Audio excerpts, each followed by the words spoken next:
엊그저께 권성동 국민의힘 원내대표는 연설 전반부의 거의 대부분을 문재인 대통령에 대한 비난, 문재인 정부에 대한 적의에 가득 찬 말로 일관했습니다. 윤석열 정부의 국정과제를 달성하기 위해서 협치를 하자가 아니라 협치를 통해서 가능하다라고 끝냈습니다. 저는 권성동 원내대표의 이러한 생각이 윤석열 대통령과 다르지 않다고 생각하는데 총리님 어떻게 생각하십니까? 네, 대통령님을 포함해서 새로운 정부의 내각, 강요 모두는 야당과의 협치 그리고 협력을 받지 않고서는 국정과제의 진전이 어렵다 하는 생각을 절실하게 하고 있습니다. 그럼 권성동 원내대표와 생각이 다르네요. 권성동 대표께서 국정의 추진을 위해서 행정부와 보조를 맞춰서 도움이 되도록 그렇게 노력을 해주실 것으로 믿고 있습니다. 작금의 경제 상황, 민생 상황에 대해서 알아보겠습니다. 고금리 시대, 고물가 시대, 고환율 시대, 스태그플레이션 저성장으로 일관하고 있습니다. IMF 때보다 더 민생이 어렵다고 합니다. 총리님, 제 견해에 대해서 동의하십니까?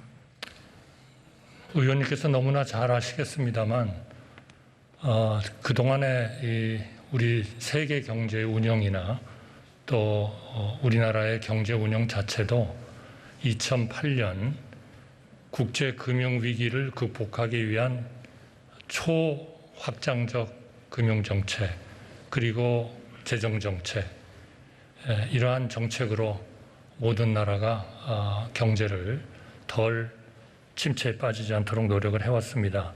2012년, 13년에 가까워서 어느 정도 경기가 회복이 되고 그러한 그 초확장적 정책을 다시 정상화시켜야 할 그런 계기가 됐습니다만 이러한 그 경제 정책에 대한 확신이 없기 때문에 정책의 정상화를 하지 못했습니다. 이런 와중에 결국 이번에 다시 팬데믹이 세계를 강타했고 우리나라를 강타했습니다.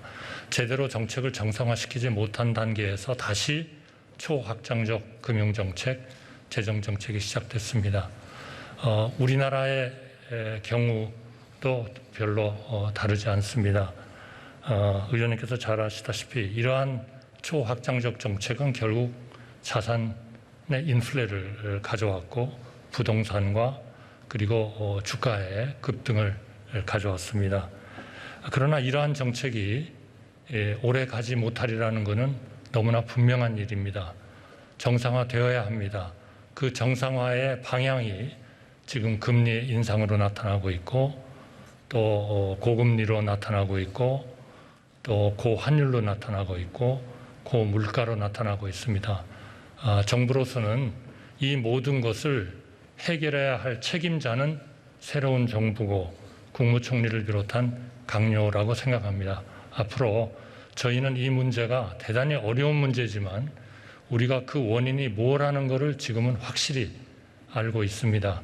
따라서 이러한 그 전체를 포괄하는 합리적인 정책을 통해서 국민들의 아픔을 최대한 적게 하면서 경제를 회복시키는 그러한 정책을 계속 노력을 하겠습니다. 이 모든 것은 저희의 책임이라고 저희는 확실하게 생각하고 있습니다. 아니죠. 총리님의 책임이 아니라 대통령님의 책임이죠. 최소한 대통령의 말씀보다는 나아졌네요. 아무런 방법이 없다. 또 여당 원내대표의 말씀보다는 낫습니다. 전 정부 탓이다. 그보다는 낫다고 생각합니다. 윤석열 대통령의 관심사를 한번 볼까요? 105번의 도어 스티핑 질문 응답이 있었습니다. 이 중에 민생 경제 정책에 대한 답변은 9차례에 불과했습니다. 국민의 눈높이와 다른 그런 말씀들을 많이 하셨습니다. 국민들이 실망했습니다. 대통령 처음에서 잘 모르겠어서 경제 정책에 대한 민생 정책에 대한 답이 9번에 불과했다고 한다면 이해하겠습니다. 그러나 대통령직은 연습하는 그러한 자리가 아닙니다. 어떻게 생각하십니까? 대통령님께서는 정부 출범 때부터 민생에 대한 정책의 역점을 계속 강조하셨습니다. 5월 10일 취임한 이후에 새로운 정부는 7번의 민생 대책을 추진했습니다. 그러나 워낙 상황이 엄중하기 때문에 모든 국민들이 편안한 그러한 상황을 느끼기에는 아직도 좀 이르다 이렇게 생각하고 있습니다만, 정부로서는 이러한 민생에 총력을 다하고 있고 대통령께서도 직접 이러한 민생 경제 대책 회의를 매주 한 번씩 추진을 하면서 중요한 민생 대책에 대해서 직접적인 그러한 결정을 하고 계시다는 말씀을 드리겠습니다. 그렇지 않은 것 같습니다. 이거 보시죠. 대통령실의 사적 채용이 줄줄이 사탕입니다. 민망해서 차마 보기 어려울 정도입니다. 대통령께서 대통령 후보 당시 공정과 상식을 캐치프레이즈로 내걸었습니다. 먹혔습니다. 공정채용법 제정하겠다고 했습니다. 공정한 채용 기회를 보장하고 채용 비리 근절하겠다고 했습니다. 그러나 대통령실은 이러한 대통령의 공약과 정반대로 갔습니다. 위에서 재책을 하면 아래서는 곧불이 걸립니다. 대통령실의 이러한 공정한 기회를 빼앗는 부정채용들이 있는데 어떻게 국가기관과 공공기관이 공정한 채용을 할 수 있겠습니까? 어떻게 생각하십니까? 의원님께서 행정부에서 장관직을 이미 지내셨기 때문에 인사 채용이라는 것이 어떤 방법을 통해서 운영이 되는가 하는 것을 누구보다도 저는 잘 알고 계시리라고 믿고 있습니다. 채용에는 일반 경력직에 대한 채용과 별정직의 채용이 좀 다릅니다. 별정직 공무원을 채용하는 데 있어서는 비서관, 비서 등 보좌 업무를 수행하거나 특정한 업무를 수행하는 분들에 대해서는 특수한 그러한 절차를 밟아서 하고 있습니다. 이것은 어느 정부도 청와대 인선 구성에 대해서는 추천을 받고 또 검증을 거쳐서 채용하고 있다는 말씀을 드리겠습니다. 점점 한심해져 가고 있습니다. 최소한 코바나 컨텐츠 아직 수사도 끝나지 않았습니다. 그 직원을 대통령실에 채용한다는 것은 코바나 컨텐츠 수사하지 마라, 그런 요구 아닙니까? 저는 그렇게 보는 것은 조금 무리가 있지 않나 그렇게 생각합니다. 기가 막히네요. 이거 한번 보실래요? 한동훈 법무부 장관 저 뒤에 있지만 민정수석실 없애고 인사정보관리단 법무부 장관 밑으로 가져왔습니다. 법무부 장관 역할 검찰총장 공석입니다. 인사 다 했습니다. 1인 3역하고 있습니다. 서울중앙지검을 비롯해서 대통령과 인연을 맺은 최측근 검사들이 전국 주요 지방검찰청 주요 수사부에 배치됐습니다. 무엇을 겨냥한 배치입니까? 감사원의 유병호 사무총장, 참 희한한 인물입니다. 고래를 잡아라. 그 고래가 누구예요? 특별감찰팀을 만들었습니다. 사회적 파급 효과를 극대화하기 위해서, 국민적 관심사를 극대화하기 위해서 등급제를 매기고 감찰관들에게 전 정보 잘 두들겨 패면 고위 등급 매길 것처럼 행동하고 있습니다. 검찰의 전위부대입니다.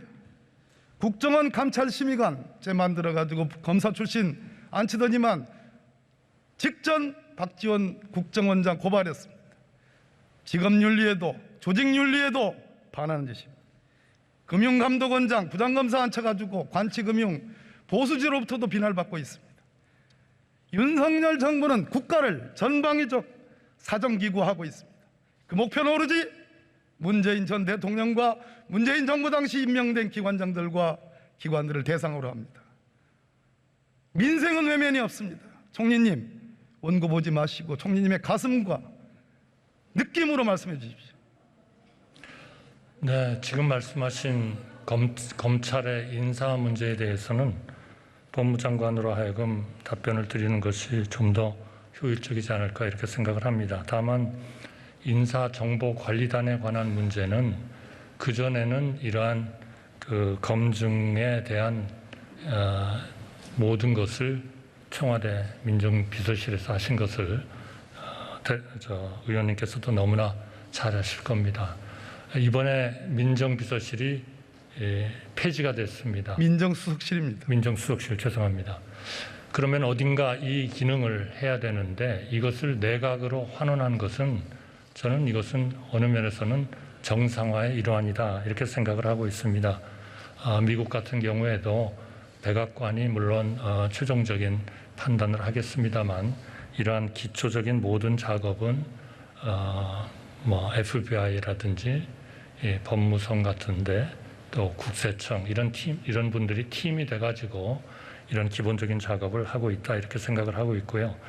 이러한 인사정보관리단이 의원님께서 걱정하시는 그러한 편파적인 이런 그 기능을 하지 않도록 하는 여러 가지 장치를 두고 있습니다. 이 문제에 대해서는 법무장관이 좀 더 상세히 답변드리도록 그렇게 하겠습니다. 총리님 정무직이시죠? 네, 그렇습니다. 총리님도 그 후임 총리님도 법무부 장관의 인사 검증 대상입니다.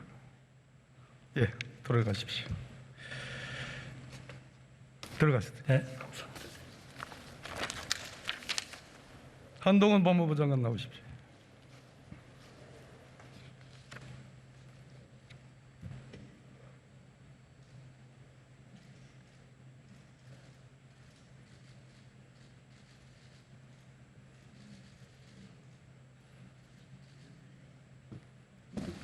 네, 오랜만이에요. 헌법에 포괄유인 금지 원칙 아십니까? 다시 한번 말씀해 주시겠습니까? 포괄유인 금지의 원칙. 그런 원칙이 있습니다. 예. 법률로 규정할 사항을 대통령이나 부령으로 위임을 할 때는 구체적이고 명확하게 위임의 근거가 있어야 된다. 그런 내용 아시죠? 인사정보관리단을 말씀하신 거라면 그 넘겨짚지 요건에 마시고 해당한다고 제가 묻는 생각하십니다. 질문에 답을 하세요. 법의 원칙을 말씀하시는 거니까요. 어때요? 법의 원칙을 말씀하시는 거니까요. 그걸 아시냐고. 예. 행정조직 법정주의란 말 들어본 적 있습니까? 말씀해 주시면 듣겠습니다. 모르십니까? 예. 몰라요? 말씀해 주시면 듣겠습니다. 그러니까 헌법 너무 96조에 기본적인 말씀을 하시는 거니까요. 예.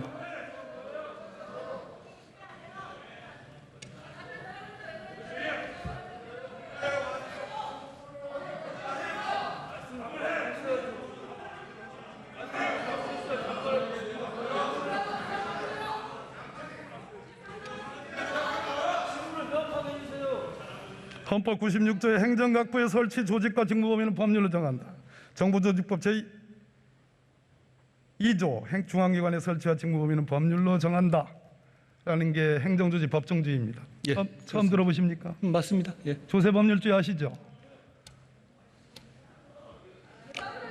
법에 나온 겁니다. 예. 죄형법정주의 아시죠? 저도 알고 있습니다. 정부조직법 제32조의 법무부에 인사란 규정이 있습니까? 행정각부의 조직은 정부조직법에 따라서 위임할 수 있는 규정이 있는 것으로 알고 있습니다. 일부 위임이죠. 정부조직법에 물었습니다. 자꾸 제 질문에 그렇게 피하지 마시고 아니 피하는 게 아닙니다. 정면으로 답을 하세요. 정면. 이미 그 이슈에 대해서는 그게 법적으로 문제가 없다는 법제처 판단까지 돼서 시행 중인 사안입니다. 무슨 말씀을 하시는지는 알겠는데요. 그 부분에 대해서 충분히 법적인 근거가 있고 과거에 민정수석실이 인사혁신처에서 위임받아서 인사검증을 할 때도 똑같은 규정에 따라서 진행한 것이라는 말씀을 드리겠습니다.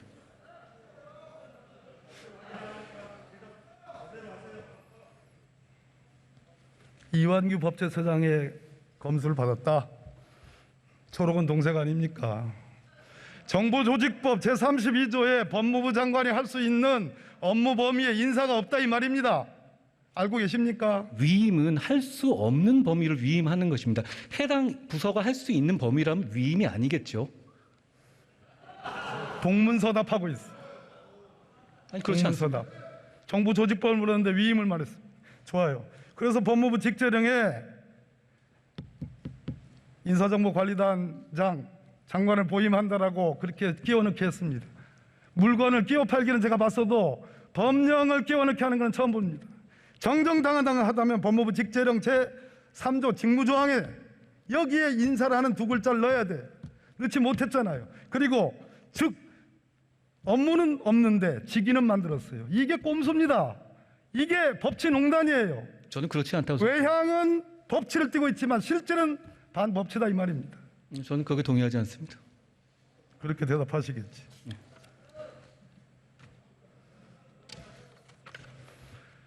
왜 법무부 장관이 대법관, 헌법재판관, 국무총리, 대통령, 비서실장, 수석들까지 검증해야 됩니까? 저의 업무 범위는 객관적 1차 검증을 해서 판단 없이 제공하는 것이고요. 그리고 의원님 말씀하신 거죠. 대법관 검증 부분은 제가 밖에도 설명드렸었는데 대법관에 대해서 인사검증을 저희 인사검증관리단에서 인사정보관리단에서 하고 있지 않습니다. 어느 규정에 그게 있죠? 저희는 규정이 아니라 인사권자가 의뢰하는 경우에 한해서만 1차적 객관적 검증을 하게 됩니다. 그런데 대법관의 경우는 대통령이 임명하는 직위가 아니기 때문에 제청을 받아서 임명하는 것이기 때문에 사전에 인사 검증을 할 만한 룸이 없습니다. 그렇기 때문에 대법관 추천과 관련해서는 저희 인사관리단이 검증을 하고 있지 않습니다. 어디에 그런 규정이 있습니까? 대법관도 정무직입니다. 총리도 정무직이고 대통령 비서실장도 정무직이에요. 어디에 그런 규정이 있습니까? 한동훈 장관 내 마음에 들면 검증 안 하고 내 마음에 안 들면 검증하는 거예요? 과거에 그러면 위원님께서 근무하셨던 민정수석실에서는 그럼 어떤 근거에서 사람들 명부를 전부 대놓고 나서 검증하셨습니까? 인사 검증이라는 것은 대통령의 인사 권한을 보조하는 것이기 때문에 의뢰를 받아서 대통령이 임명하는 직과 관련해서 동의를 받아서 1차적인 검증을 하는 것입니다. 저는 거기에 법적인 문제가 전혀 없다고 생각합니다. 그리고 그동안에 이 업무는 새로 생긴 업무가 아니라 과거에 민정수석실에서 계속 해오던 업무입니다. 제가 이 일을 하는 것이 잘못이라면 과거 정부에서 민정수석실에서 했던 인사 검증 업무는 모두 위법입니다.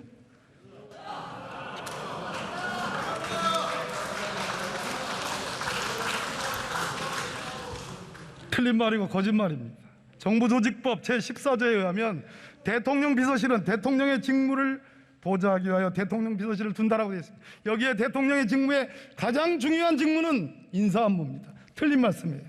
그렇지 않습니다. 인사혁신처의 업무고요. 인사혁신처에서 그 규정에 인사혁신처에서 위임해서 대통령실에서 규정을 봐도 그래 나오지 않습니까? 대통령실의 인사 관련 검증 업무를 위임할 수 있다고 원래 규정되어 있었죠. 그 규정에 따라서 대통령실도 인사 검증을 업무를 담당했던 것입니다. 잘 아시다시피요. 틀린 말이고 거짓말입니다. 전혀 그렇지 않습니다. 왜 법무부 장관이 우리 헌법에는 국무회의를 두고 있습니다. 최고 심의 의결기관입니다. 국무위원 제도를 두고 있습니다. 법무부 장관은 18개 국무위원 중에 한 사람에 불과합니다. 국무총리를 검증하고 대통령 비서실장을 검증하고 대통령의 수석들을 검증할 수 있는 왕 중의 왕 1인 지배 시대, 그걸 한동훈 장관이 지금 하고 있는 거예요. 전혀 그렇지 않습니다. 아니면 답니까? 아니라 하면 다예요? 아니 실제가 아닌데 그걸 인정하라고 하시는 거는 얘기가 안 되는 것이고요. 객관적으로 제가 판단 없이 기본적인 자료를 넘기는 것인데 그게 뭐가 문제이신 것이며 그동안에 밀실에서 진행되던 인사검증 업무를 부처의 통상 업무로 전환한 것입니다. 저는 이것이 투명성과 객관성을 높이는 진일보라고 생각합니다. 잠깐 들어가겠어요. 예.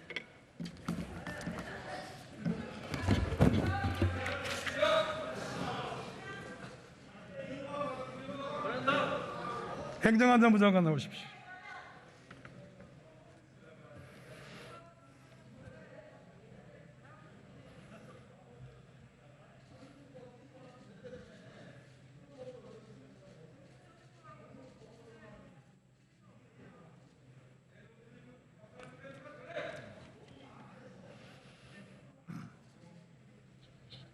유사명 총경은 징계합니까?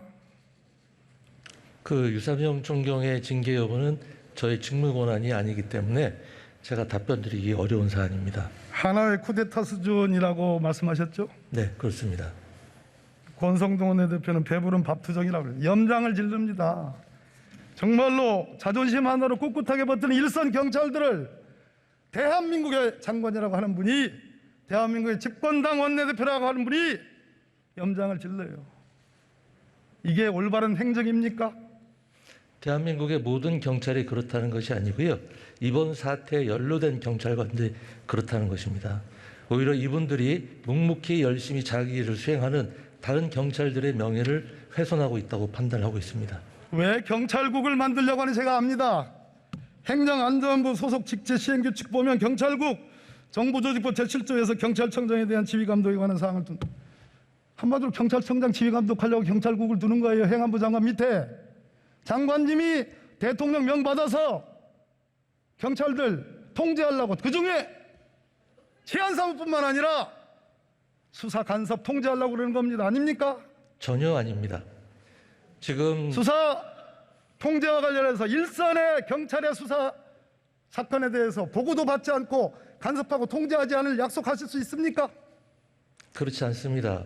이 지금 약속 못 드립니까? 아니, 저희가 만드는 그 경찰국에서 하는 일을 구체적으로 보시고 그다음에 경찰관 지휘 규칙을 실제로 보시면 그러한 우려는 모두 해소되실 수 경찰관 있을 지휘규칙 생각합니다. 바로 그겁니다. 대통령의 관심사항, 국무총리 관심사항, 감사원 관심사항, 그거 경찰청장한테 명예해서 보고하도록 할 수 있습니다.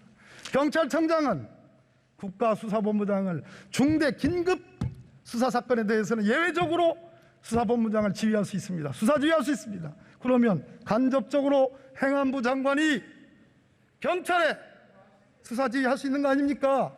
행안부 장관은 오해입니까?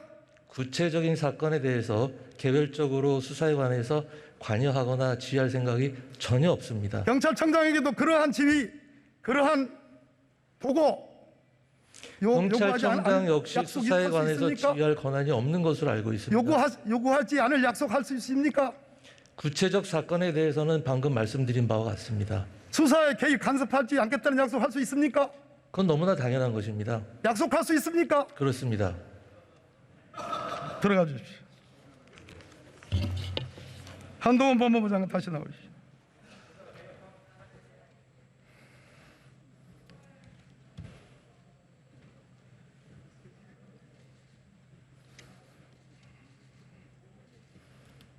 검찰총장 언제 임명할 거요? 지금 법에 따라서 임명 절차가 진행 중입니다. 2달째 넘는 공석인데 대검검사급, 고검검사급, 평검사 전부 다 한동훈 장관이 다 해버렸습니다. 이런 전례가 있어요? 과거에 의원님께 장관이실 때 검찰총장을 완전히 패싱하시고 인사를 하신 것으로 백도 없는 말 하지 있습니다. 마십시오. 그러면 저는 지금 검찰의 인사 의견을 과거 어느 때보다도 많이 반영했다고 확신하고 있습니다. 검찰에 물어보셔도 저만큼 이번 인사처럼 확실하게 검찰의 의견을 반영한 전례가 없다고 말할 겁니다.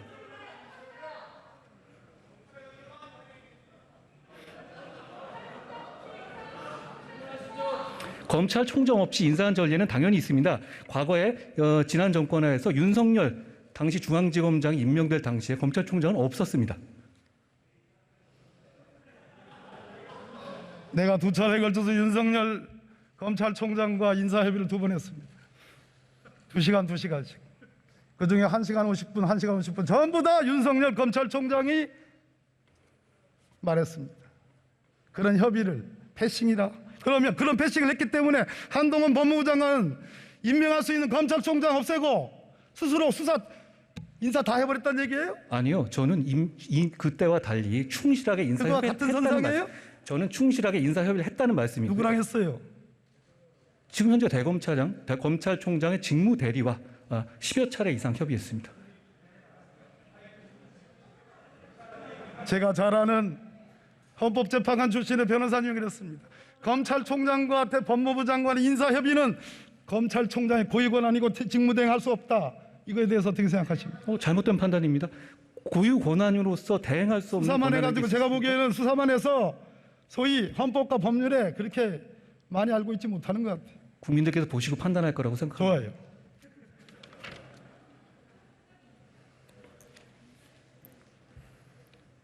최소한 다음 검찰총장을 직근에서 보자 하는 검사장급 부장들은 남겨놨어야 되는 겁니다. 내 충고요. 잘 새겨 듣겠습니다. 이 질문을 안 하려고 그랬는데요. 이재명 의원 부인의 법카 유용 의혹과 관련해서 경찰청이 우리 장관 소관 아닙니다. 행정부 행안부 장관 소관이긴 하지만 130회 이상 압수수색했습니다. 어디서 많이 듣던 압수수색 횟수죠? 말씀해 주시면 듣겠습니다. 과잉 수사 아니에요? 경찰이 수사하는 것에 대해서 법무부 장관에게 게다가 구체적 사안에 대해서 아니죠. 법무부 장관의 법무부 장관은 여전히 수사지휘권을 갖고 있고 경찰의 수사는 저는 의원님과 달리 검찰에 구체적 의한 사안에 사법 대해서 통제를 구체적 사안에 받아내기 때문에 대해서 내가 물을 수 있는 개입하지 거예요. 않겠다고 이미 말씀드렸습니다. 제가 구체적 사안에 대해서 수사지휘권을 남발하거나 좋아요. 그러고 있지 않지 않습니까? 들어가시고요. 네. 행안부 장관님 한 번 더 나오셔야 되겠습니다.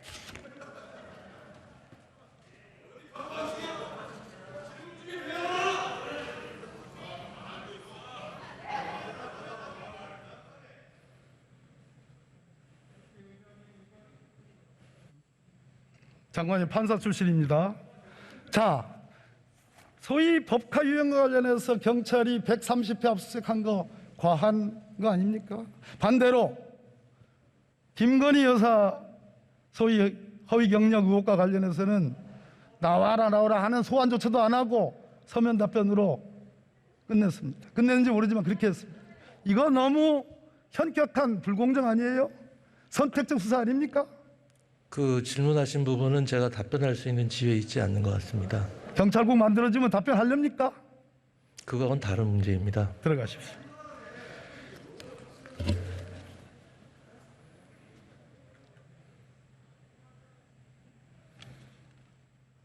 우리 한동훈 장관이 한 번 더 나오셔야 되겠습니다.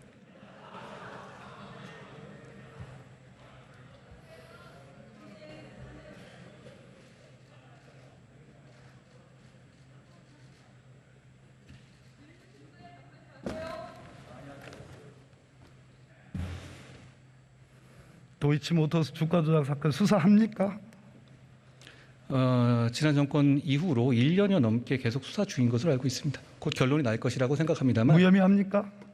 저는 구체적 사안에 대해서 수사 지휘권을 발동하거나 김건희 여사가 직접 본인 계좌 그리고 50회에 걸친 통정 허위 매매했다는 그러한 분석에 대해서 어떻게 생각하십니까? 과거 정권부터 굉장히 오랫동안 수사해온 사안이고요. 거기에도 충분한 수사가 이루어지고 있다고 생각합니다. 거기에 맞춰서 검찰이 법과 원칙에 따라서 결론을 낼 거라고 생각합니다. 예, 들어가죠.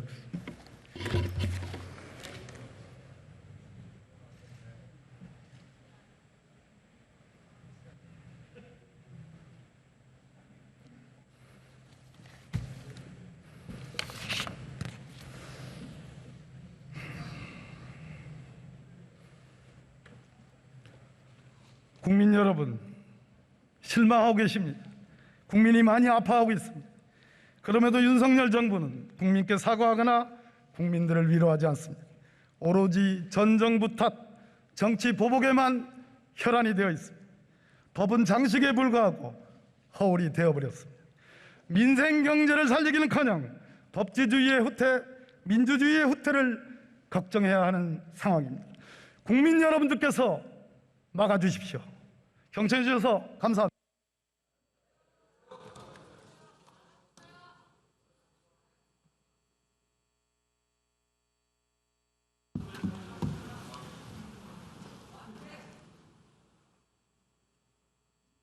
박범계 의원 수고하셨습니다.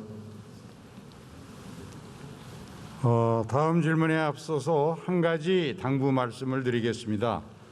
본회의 중에는 대통령 또는 외빈 연설이나 교섭단체 대표 연설 등 연설을 실시하는 경우를 제외하고는 박수를 치지 않는 것이 국회의 오랜 관례이고 또 21대 국회 전반기 국회에서도 여야 원내대표가 합의한 사항임을 말씀을 드립니다. 의원 여러분들께서는 이와 같은 국회의 관례와 합의를 존중해서 회의 중에 박수를 자제하여 주시기 바랍니다. 다음은 인천 동구 미추홀구 을 출신의 국민의힘 윤상현 의원 나오셔서 질문해 주시기 바랍니다.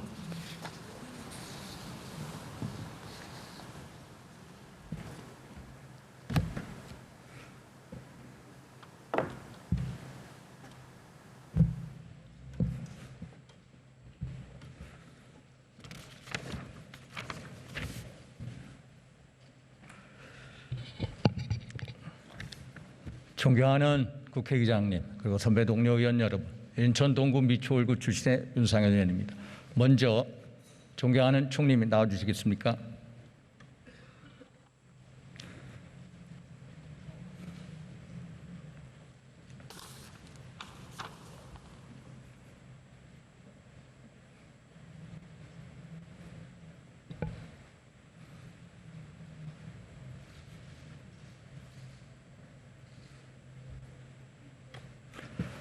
총리님, 지난 2개월간의 소회 내지 윤석열 정부의 시대적 소명 좀 말씀해 주시겠습니까?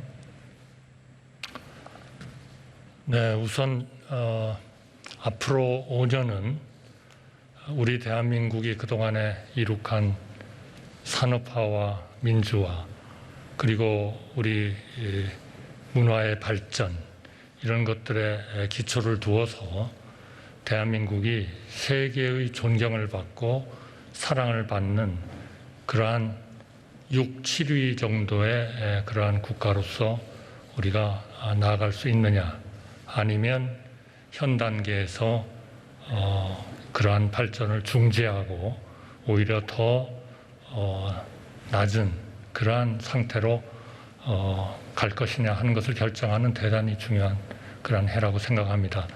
왜냐하면 세계 전체로 봐서 새로운 하나의 지정학적 질서가 지금 형성이 되고 있고 또 모든 나라가 나름대로의 이러한 그 문제 또 공통적인 문제 이런 것들로 굉장한 고통을 받고 있는 그러한 상황이 되겠습니다. 정말 중요한 시기에 집권을 한 그러한 정부다 이렇게 저는 생각을 하고 있습니다. 단기적으로는 현재의 여러 가지 민생과 관련된 문제 그리고 세계적인 과잉 유동성의 문제 또 교역의 침체의 문제 세계화의 후퇴의 문제 또 모든 나라가 겪고 있는 아주 지독한 저출산의 문제 이러한 것들이 결국 세계가 협력을 하지 않으면 다시는 하나의 회복 계기를 잡지 못할 것으로 그렇게 생각이 되고 있습니다. 단기적으로 지금 그동안의 과잉 유동성 또 세계적인 어떤 공급망의 교란 또 지정학적인 문제, 미중 간의 문제, 미러 간의 문제, 이런 것들 때문에 굉장한 지금 어려움이 산적해 있습니다. 단기적인 이 문제는 저는 이 정부가 반드시 해결을 하면서 동시에 중장기적으로 우리나라가 세계 속에서 정말 존경받고 또 튼튼한 경제와 튼튼한 안보 그리고 최고의 문화 수준을 가질 수 있는 그런 나라가 되기 위한 굉장한 개혁 과제가 있는 그러한 지금 시기다 이렇게 보고 있습니다. 여러 가지 전문가들이 말씀을 하고 계십니다마는 우리가 어떤 일이 있더라도 이 저출산의 문제 또 인구 감소의 가능성의 문제에 대응을 하는 것이 굉장히 중요하고 또 우리의 과거의 정책, 국정이라는 것은 결국 저는 항상 축적의 산물이다 이렇게 생각합니다만 그러한 과거의 정책의 축적으로 인해서 우리가 시급해야 하는 국익 외교 또 강력한 국방 그리고 재정 건전성의 회복 또 국제 수지의 흑자의 유지 그리고 생산성이 높은 경제 체제의 유지 여기에는 협치와 갈등, 통합이 다 들어가는 그러한 문제가 되겠습니다. 따라서 이러한 것들을 또 사회적으로 소위 약자들에 대한 보호를 통해서 양극화를 해결하고 모두가 잘 사는 그러한 하나의 국가 체제를 만드는 것 이런 것들이 정말 하나하나가 정말 너무나 어려운 그러한 과제에 우리가 직면하고 있다. 따라서 저는 여기서 감히 말씀드리고 싶은 것은 저를 포함한 우리 강요들은 정말 욕을 먹고 인기가 없는 그러한 국무총리와 강요가 될 각오가 되어 있습니다. 그러나 우리의 국가와 국민들은 항상 훌륭하고 올바른 판단을 했기 때문에 저는 우리가 힘을 합치고 서로 좀 양보하고 기득권을 좀 내려놓고 또 협력한다면 이것은 정치권, 언론, 국민, 시민단체, 학계 모두를 포함하는 겁니다만은 이렇게 우리가 할 수 있다면 우리는 결국 세계적으로 존경받는 6위, 7위의 국가로 올라갈 것이고 그 어느 것 하나도 못한다면 우리는 결국 현재 상태나 또는 더 악화된 그런 상황이 있을 수밖에 없다 하는 말씀을 감히 드리겠습니다. 고맙습니다. 보람을 느끼고 계시죠, 총리님? 보람. 하시는 일에 대해서 보람을 느끼고 계시죠? 네, 그렇습니다. 가까이서 보는 윤석열 대통령의 모습은 어떻습니까? 저는 취임사가 그것을 잘 저는 표현하고 있다 이렇게 봅니다. 대개 지금까지의 대통령, 제가 약 36년 정도 정부에 있었습니다만 대통령님들의 취임사는 대개 친애하는 국민 여러분 이렇게 시작하고 그 다음은 없었습니다. 이번에 제가 정말 특징적으로 느낀 것은 친애하는 국민 여러분 그리고 친애하는 세계의 자유시민 여러분 이거를 총 6번 정도를 말씀하시는 와중에 4번을 그 우리 친애하는 우리 국내 우리 대한민국 국민과 세계의 자유 시민을 같이 호칭을 하셨습니다. 그러면서 자유, 인권, 혁신, 기술 그리고 시장경제, 민간주도 그리고 약자에 대한 보호 이런 것들을 강조를 하셨습니다.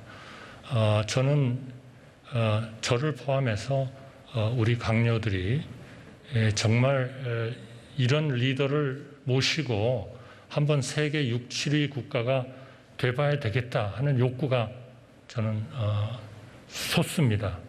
물론 현재 여러 국민들께 단기적으로 어려움을 드리고 있는 점이 송구스럽습니다만 저희는 이 문제가 어렵다는 상황을 인식하고 그 원인이 뭐라는 것을 분명히 알고 있고 그렇기 때문에 그 단기적인 문제를 우리는 분명히 관리할 수 있다 이렇게 믿고 있습니다. 더 중요한 것은 우리가 중장기적으로 그런 세계의 선진, 선도국이 되는 그러한 개혁을 우리가 제대로 할 수 있느냐 하는 것이 어떻게 보면 더 중요할지도 모르겠다 하는 그런 임무의 무거움에 대해서 아주 굉장한 중압감을 느끼고 있습니다. 네, 됐습니다. 최근 지지율 하락의 원인은 뭐라고 진단하십니까?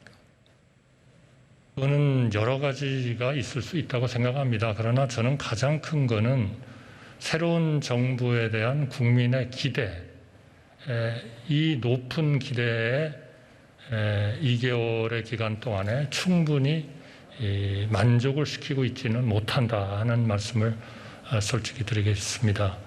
이것은 물론 여러 가지 대내외 여건도 있겠습니다마는 역시 아직 2개월의 시간은 그것을 충분히 우리가 국민들에게 안심시키면서 보이기에는 조금 짧았던 시간 아닌가 하는 말씀을 드리고 싶습니다. 그러나 대통령께서 워낙 이러한 그 철학이 분명하시고 또 소탈하시고 하기 때문에 이 강요들의 어떤 일종의 팀으로서의 그런 일하는 방식 이런 것들은 굉장히 어느 정부보다도 잘 지금 조직이 되고 있어서 저는 분명히 상당한 성과를 내는 그러한 시기가 곧 오리라고 생각합니다.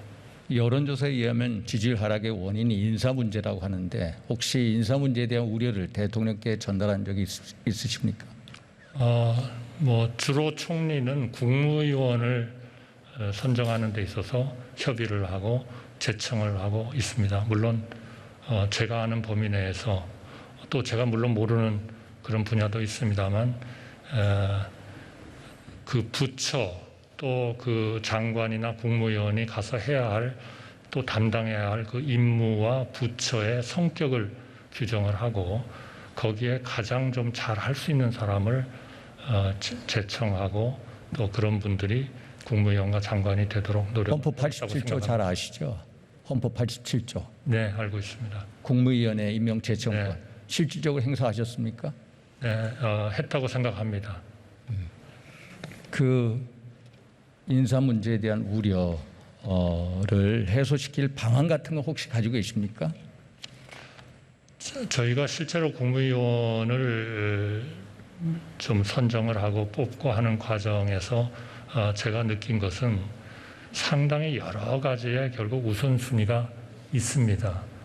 결국 우선 제일 중요한 거는 그 소위 지명되는 그 국무위원 후보가 그 업무를 제대로 해가지고 이 시대가 요구하는 그런 개혁 과제를 제대로 담당할 수 있겠느냐 하는 게 제일 그러한 고려점이 된다 이렇게 생각을 하는데요. 그리고 이제 거기에 따르는 검증 기능이 있고 이제 이렇습니다만 어떤 때는 결국 그러한 것 중에 뭔가를 선정을 하지 않으면 안 되는 때가 현실적으로 오는 것을 제가 느꼈습니다. 그러한 과정에서 어느 경우에는 좀 본인들이 그러한 검증 과정, 언론의 검증 과정, 또 우리 인사청문위원회에서 또 결국 하게 될 그런 청문 과정에 대한 본인들의 생각이나 그러한 우려 같은 것들 때문에 중간에 조금 탈락하시는 분들이 있었고 자진해서 관두시는 분들이 있었습니다만 그것은 어쨌든 굉장히 좀 유감스러운 일이다 그렇게 생각하고 있습니다. 대통령만 국정 전면에 나서고 있고 총리께서는 잘 보이지 않는다라는 일각의 지적 어떻게 생각하고 계십니까? 의원님께서 그렇게 말씀하시는 것은 앞으로 더 열심히 좀 적극적으로 해라 하는 말씀으로 제가 새겨 듣겠습니다. 저로서는 2개월 동안 정말 낮과 밤 없이 뛰어다녔다. 또 10개 넘는 그런 중요한 앞으로의 우리 개혁 과제에 대한 바탕을 만드는 그러한 일들을 제가 했다고 자부를 하고 있었습니다만 의원님 지적에 대해서 제가 겸손하게 앞으로 더 노력을 하고 열심히 하겠다는 말씀 대신하겠습니다. 좀 더 적극적으로 주도적으로 나눠 주십시오. 네. 수고하셨습니다. 다음 이상민 장관님 나와 주시겠습니까?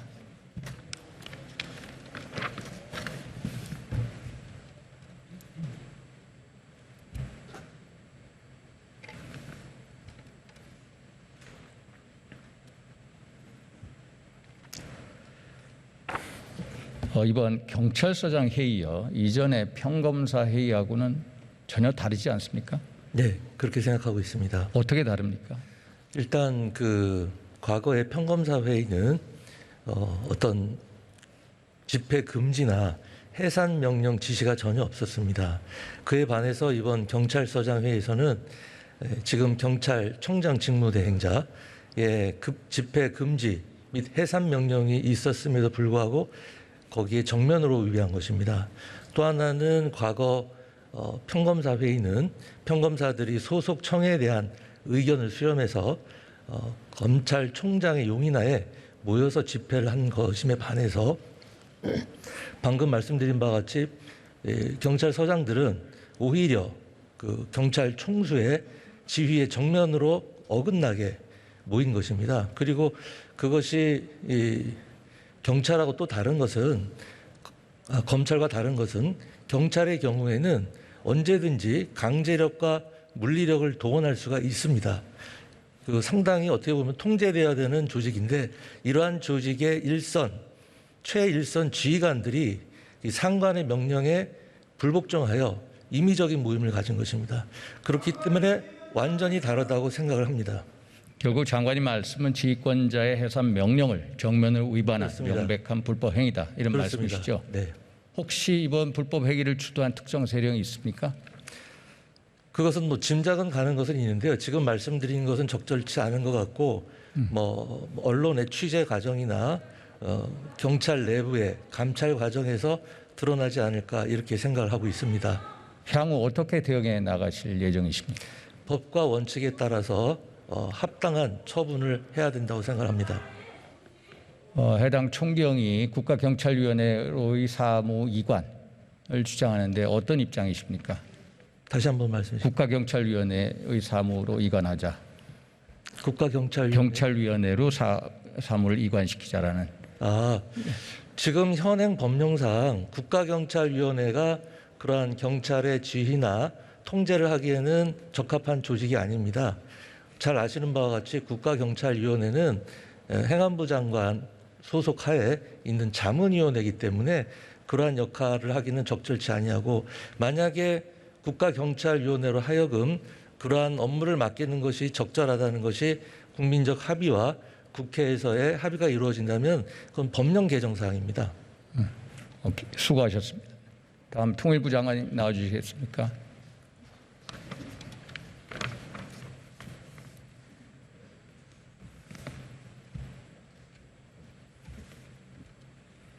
예, 통일부 장관입니다. 장관님, 지난 5년간 문재인 정부의 대북 정책 어떻게 평가하십니까? 그 역대 정부 모든 정부가 다 집권하면서 그리고 집권 중에 그 한반도 평화나 남북관계 개선을 위해서 모두 노력을 했다고 생각을 합니다. 그러나 그 정책 자체 또는 그 집행 과정에서 공과 과 역시 분명히 있었다고 생각을 합니다. 그런 점에서 제가 그 통일부 장관에 취임을 하면서 이어달리기라는 말로서 과거 정부의 정책들을 제가 이어받겠다고 얘기를 했습니다마는 그것은 원칙적으로 이 통일 정책, 대북 정책이 일관성이 필요하기 때문에 그런 것이 공과 과 모두 그냥 그대로 답습하겠다는 얘기는 아니고요. 공 부분에 대해서는 더욱더 우리가 받아들이고 또 발전시키고 과 부분에 대해서 분명히 고쳐서 훨씬 더 나은 그 남북 관계, 훨씬 더 좋은 한반도 평화를 만들어가도록 노력을 할 생각입니다. 지난 2019년 11월 있었던 탈북 어민의 강제 북송 어떻게 평가하십니까? 분명히 잘못된 조치라고 결정이라고 생각을 합니다. 청문회 때도 그 얘기를 했고 일관해서 잘못된 부분에 대해서는 제가 얘기를 하고 있습니다. 구체적으로 어떻게 잘못됐습니까? 어떤 법령 위반입니까? 구체적으로 어떤 법령이 위반되는지 부분에 대해서는 현재 수사가 진행 중이기 때문에 그 뭐 법령 중에는 처벌 규정도 있고 그러니까 제가 말씀드리기 적절하지는 않을 텐데 기본적으로 헌법 규정과 헌법 가치를 훼손한 매우 잘못된 결정이다 이렇게 생각을 합니다. 탈북 어민의 강제 북송의 결정 주체는 누구입니까? 통상적으로는 그 문제 통일부에서 해야 할 것입니다. 그 지금 뭐 처음에 이제 들어오게 되면 잘 아시다시피 합심을 하게 되지만 합심이라는 거는 사실은 그게 대공용의점을 파악하기 위한 것이지 이게 북송을 할 것이냐 말 것이냐 부분에 있어서는 이 그러니까 탈북 주민의 의사가 그러니까 북쪽으로 다시 귀환을 하겠느냐 아니면 대한민국에 남겠느냐 의사를 확인해서 대한민국에 남겠느냐 더 정확하게 얘기해서는 북쪽으로 돌아가지 않겠다라는 의사만 확인이 된다면은 통일부가 대한민국에 수용을 해야 된다 이렇게 생각을 합니다. 그러나 2019년 11월 있었던 탈북 어민의 강제 북송의 경우에는 예. 그 노영민 대통령 비서실장 주재 청와대 회의에서 결정이 됐다. 이게 맞는 얘기입니까? 당시에 서훈 국정원장이나 정의용 국가안보실장이 불참한 가운데 이루어졌다. 당시 11월 4일 회의에 대해서는 저도 언론을 통해서 들은 바는 있지만 이제 그 구체적으로 자료가 남아 있질 않아서 누가 참석을 했고 거기서 어떤 결정이 내려졌는지 부분에 대해서는 구체적으로 소상히 아는 바는 없습니다. 만약에 대통령 비서실장 주재하에 회의에서 강제 북송이 결정이 됐다. 법적인 타당성이 있는 겁니까? 그 부분에 대해서는 지금 수사가 진행 중에 있기 때문에 제가 지금 그 말씀드리는 건 적절하지 않을 것 같습니다. 이 장관님, 원래 국정원의 보고에는 기순이라는 표현 자체가 없었습니까? 아니면 국정원의 보고에 탈북자의 기순 의사를 명시한 기순자 확인 자료로 보고서가 작성이 됐는데 국가안보실에서 성원 보고서로 제목이 바뀌었다라는 언론 보도 한번 확인해 보셨습니까? 네, 확인해 보지 못했습니다. 그리고 당시에 그 우리 윤 의원님께서도 잘 아시다시피 당시에는 우리 통일부가 이 합동조사 과정에 참여하는 기관이 아니었습니다. 그래서 그렇기 때문에 참여를 하지 못했고 따라서 그 참여 결과에 대해서 당시에 제공받지 못했고 이번에는 지금 수사 중이기 때문에 저희들이 굳이 제공받지 않고 있습니다. 지난 정부 이런 식으로 탈북 어민의 강제 북송 같은 유사 케이스가 혹시 더 있을지 모르니까 조사를 하자. 지난 5년간 북송의 경우가 있는지 이런 일각의 요청에 대해서는 어떻게 생각하십니까? 제가 알기에 지금 의사에 반해서 강제로 북송된 케이스는 이번 2019년 케이스가 유일한 것으로 알고 있는데 혹시 또 있는지는 뭐 한번 검토해 보겠습니다. 당시 통일부 장관이었던 김영철 장관이 어느 언론 인터뷰에서 이런 사건은 당연히 대통령께 보고가 된다라는 기사 보셨습니까? 뭐 그런 얘기를 저도 언론에서 본 것 같습니다. 이게 불법적 인권 침해 사례라면은 그럼 문재인 대통령의 법적 문제는 어떻게 되는 겁니까? 그래서 그 부분은 우리 질문하시면서도 잘 아시리라 생각이 되는데 지금 현재 그 검찰에서 수사 중에 있지 않습니까? 그래서 제가 말씀드리기가 적절하지 않은 것 같습니다. 죄송합니다. 이 탈북 어민의 강제 북송을 통치행위의 일환으로 볼 수 있습니까? 지금 지난 정부에서 구체적으로 얘기하면 정의용 전 외교부 장관이 안보실장 시절 행위에 대해서 나와서 얘기를 할 때 본인이 했다고 얘기를 하지 않았습니까? 예. 근데 통치 행위는 우리 윤 위원장께서도 잘 아시다시피 대통령이 하는 거지 안보실장이나 다른 사람이 하는 게 아닙니다. 그래서 만약에 다른 사람이 했다면 그건 통치 행위로 볼 수 없습니다. 최근 장관님께서 대통령 보고 시에 북한의 실질적 비핵화의 경우에 대규모 경제 지원 플러스 북한의 우려를 해소할 수 있는 담대한 제안을 하겠다라고 말씀하셨죠. 예, 그렇습니다. 담대한 제안의 내용이 뭡니까? 담대한 제안이 현재 여러 부처하고 협의해서 그리고 또 주변 국가도 협의해서 지금 수립 중에 있기 때문에 구체적으로 말씀을 드리기는 어렵습니다만은 그 북한이 핵을 실질적으로 포기할 경우에 물론 전제로 선후가 있는 건 아닙니다만은 경제적인 지원을 아주 담대하게 하겠다는 부분, 그리고 여태까지 이 북한 비핵화와 관련해서는 경제적인 지원 정도만 그 대가로서 얘기를 했는데 그 북한이 사실은 그 핵을 개발하는 이유가 자신들의 안보 우려라고 얘기하고 있지 않습니까? 근데 저희들로서는 미국과 우리나라가 북한을 침략할 이유도 없으니까 사실은 그 안보 우려가 허구의 것이라고 생각을 하지만 그렇더라도 북한이 주장하는 부분에 대해서 우리가 다뤄줄 필요가 있겠다 생각을 해서 그런 부분까지 포함한 계획이 담대한 계획이고 오늘 현재 말씀드렸듯이 작성 중에 있습니다. 예, 수고하셨습니다. 다음 국방부 장관님 나와 주시겠습니까?